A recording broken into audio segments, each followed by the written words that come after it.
Di video kali ini kita akan lanjutkan pembahasan mengenai SEO atau pengoptimalan mesin pencari, yaitu tentang sitemap atau peta situs pada situs WordPress.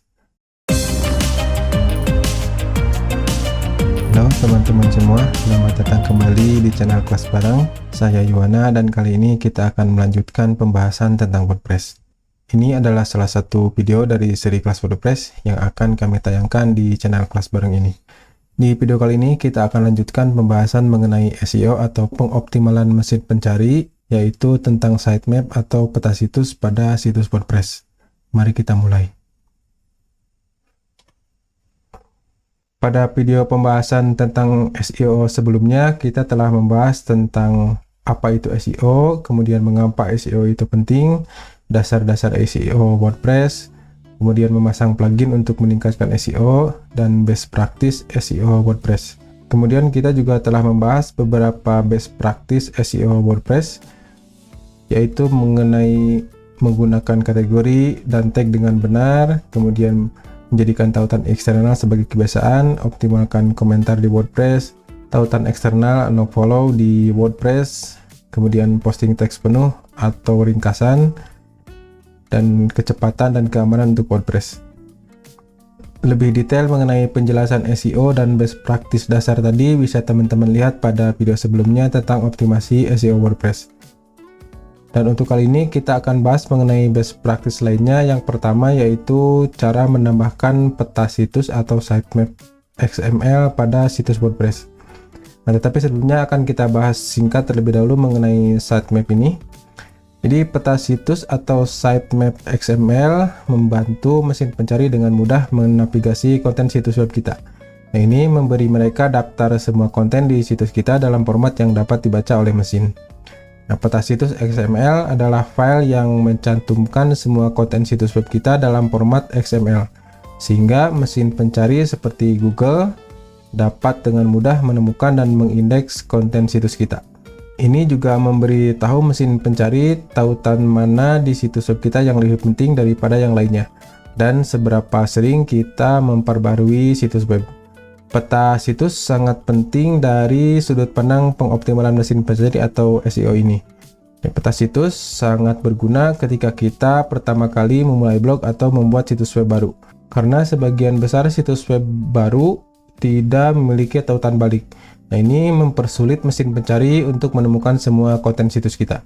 Nah, inilah sebabnya mengapa mesin pencari seperti Google, Bing mengizinkan pemilik situs web untuk mengirimkan peta situs atau sitemap di alat webmaster atau search console mereka.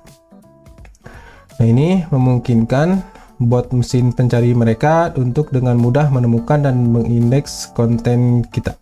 Untuk menambahkan sitemap pada Google Search Console, kita akan bahas pada video-video selanjutnya. Kita langsung saja, ada dua cara yang akan kita bahas tentang cara menambahkan sitemap XML ini.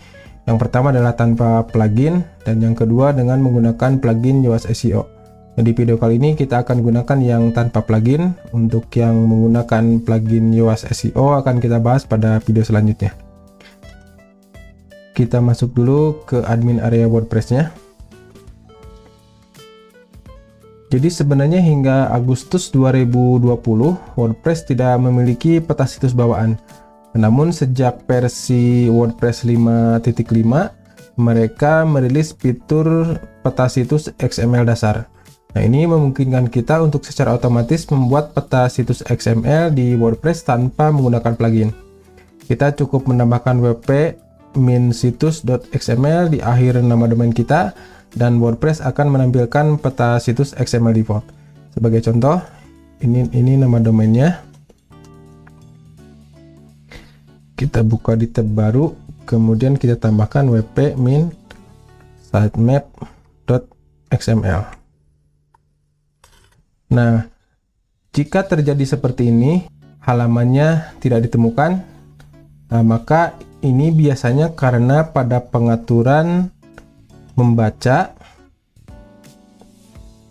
pada halangi mesin pencari untuk mengindeks situsnya ini dicentang. Jadi untuk menampilkan sitemap dasar bawaan WordPress, halangi mesin pencarinya ini harus di unchecklist terlebih dahulu. Kemudian kita simpan perubahan. Kemudian kita reload WP sitemap-nya. Nah, ini sudah muncul, ada beberapa sitemap. Jika kita lihat, misalnya untuk yang sitemap post, ini ada beberapa post yang bisa kita lihat. Dan nanti file-file ini yang akan kita masukkan ke Google Search Console di video-video selanjutnya. Untuk menambahkan sitemap tanpa plugin sebenarnya cuma itu saja, jadi sangat mudah sekali. Sampai di sini dulu untuk video kali ini. Kami harap tutorial ini dapat membantu teman-teman untuk lebih mengoptimalkan SEO di WordPress ini dengan menambahkan sitemap. Dan jika teman-teman memiliki pertanyaan, jangan ragu untuk menghubungi kami dengan meninggalkan komentar. Di video selanjutnya, kita akan membahas tentang menambahkan peta situs atau sitemap dengan plugin Yoast SEO. Sampai jumpa di video selanjutnya. Terima kasih.